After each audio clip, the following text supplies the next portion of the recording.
shi na rigo, kalle idanu na zantuka na ji su akan san kina mato.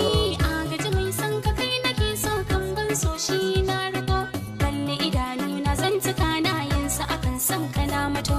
A gaji mai san ki ke nake so kan ban so shi kun rigo, sai ku kudarci za ku zauna kun riki so dan Allah. Babu jira bayin kwatance zuciya kan san ka ta mato. Fari idanu kan yi kwalli sannan baki ya ambato. Daɗin zance ya sani shauƙi kalmar bakin ka ta fito. Gani akala ta wuce ta duk nazari kanka na mato. Na gaji mai san ki ke yake so kan ban so shi kun rigo, sai ku kudarci za ku zauna kun riki so dan Allah. Kin iya zance babu laifi na aika sai kin fito.